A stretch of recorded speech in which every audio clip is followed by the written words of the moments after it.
Hi guys, this video log is about the risks of TRT. Now it's not going to be your traditional list of hematocrit, PSA, etc. This is going to be more of a rant because I'm pretty angry at the moment. I've just received an email from one of my guys. He wants to come off TRT. Well, he wants to discuss the possibility of coming off TRT because he hasn't felt the health benefits that he sought pre-TRT. He's been on about 18 months. He's only been with me for about 6 months. He was with another clinic stroke provider before that, and he was given the usual cookie cutter approach of 125 milligrams Sustanon every 5 days. He didn't see the benefits. He was essentially self-medicating because he said there was no care and support available to him and no contact with the doctor. So he felt uncomfortable. So he transferred over to our care. We've tried to optimise him, and to be fair, we've struggled. His numbers aren't bad, but he hasn't found that qualitative improvement in his symptoms that he sought pre-TRT. So he wants to have a discussion about whether it's appropriate to come off of TRT and try and address the lifestyle issues, nutritional issues, exercise issues, and seek an alternate diagnosis. So it's going to be an interesting discussion, and I will work with him and I will act in his best interests to come up with a sensible action plan. Now, when you commit to testosterone replacement therapy, you need to appreciate that it is a lifelong commitment.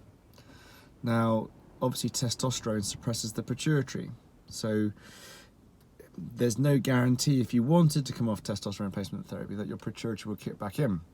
So when you're being counselled before commencing testosterone replacement therapy, this is a really important factor.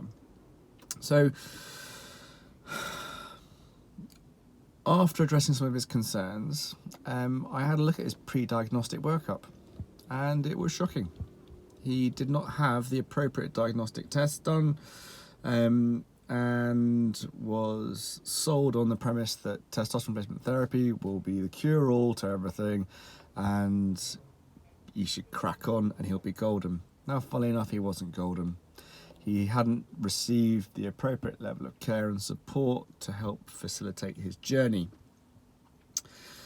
He hadn't been adequately counselled. He'd had a useless workup, and his nutritional deficiencies, lifestyle issues, exercise, etc., all those important factors were not adequately addressed pre-commencing TRT. Now, there's a big difference between the service that Lydia and I offer, which is a medical service, and the service that providers offer. Now, providers offer a salesman type relationship. So it's a consumer salesman type relationship. Whereas I have a doctor-patient relationship with my patients. Now, no prizes for guessing who has their patient's best interests at heart. Now, they shouldn't be their patients. They're not their patients. They're their clients. That's very different. You know, we've discussed this before. You should only commence testosterone replacement therapy if you have a formal diagnosis. So it isn't a multivitamin. It isn't a tonic just to sort of boost your levels. We'll get you optimized, we'll get you buff in the gym, we'll make you a stallion in the bedroom. Honestly, it's amazing, it's amazing, it's amazing. TRT is good, but it's only good if you need it. And you cannot reverse the symptoms and signs of low testosterone by addressing some other aspects of your life. Now, whether that be your thyroid, whether that be your SHBG, liver dysfunction, etc., etc., etc. So it is incredibly important to have a proper diagnostic workup. Testosterone replacement therapy should not be prescribed over the internet. Testosterone replacement therapy should not be prescribed over the phone. You should have a face-to-face consultation with your doctor. Your doctor should be making the decisions about your care. You should not be going through a salesperson, because I wonder what their priority is. They may dress it up as in acting in your best interests, but the clue is in the title, salesperson. Now, I will let the doctor know, and the doctor will decide, well, yeah, right, pull the other one. Honestly, these people anger me, and they anger me because, not because it's a competitive thing from a business perspective, because the Men's Health Clinic is a medical clinic. The business aspect of this is a distant second. We've always got your best interests at heart. We work with GPs, endocrinologists, so that you can have the most cost-effective, safe service possible. I'm not going to sell you something that you don't need, because I'm not a salesperson. I'm a doctor.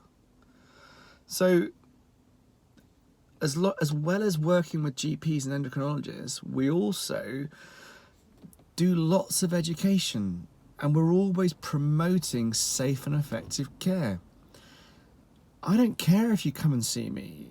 This is not of any concern to me. What I care about is actually you guys accessing safe and effective care.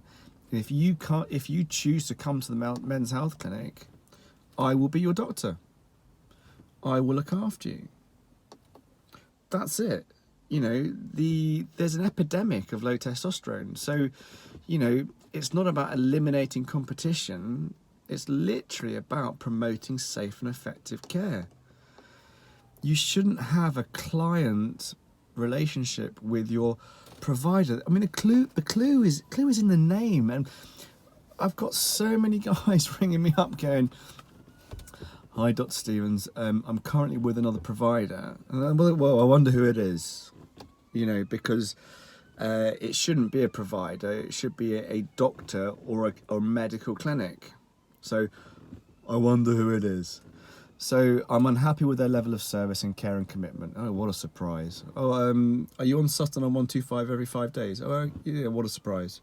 Oh, your level's not stable. Oh, yeah, what a surprise. Oh, yeah, you've been offered an aromatase. Oh, what a surprise. Have you had any contact with the doctor? It's almost a running joke. I mean, I think we've probably got 40 plus patients who have transferred their care over from other providers and clinics. Because if you do your research, you'll understand that the Men's Health Clinic has your best interests at heart. I've dedicated my career to addressing testosterone deficiency syndrome and treating people with testosterone replacement therapy if they need it. I turn guys away.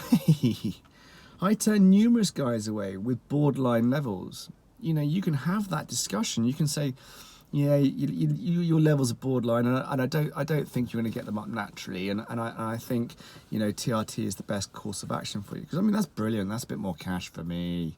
You know, that's another patient for the next 50 years. Oh, wicked! It's money, money, money. That's what I'm all about. No, that's not what I'm about. Borderline levels do not mean that you need TRT.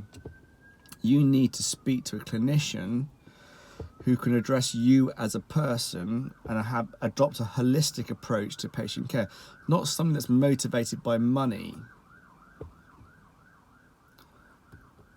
Do you know what? It's crazy. So please do your research. Choose wisely. This isn't a bloody sales pitch, but all we want to do is increase access to safe and effective care. So we do run a closed Facebook group called TRT in the UK. If you're from the UK or Europe, then I strongly recommend that you join the group. It's a group of sensible guys. I do regular blogs on all things TRT related, and they can be located on the website. I'll put a link to the blog section. Testosterone is a medical condition. It should be managed by a doctor that specialises in the field, not a salesperson. Here endeth the rant. Have a good weekend, guys.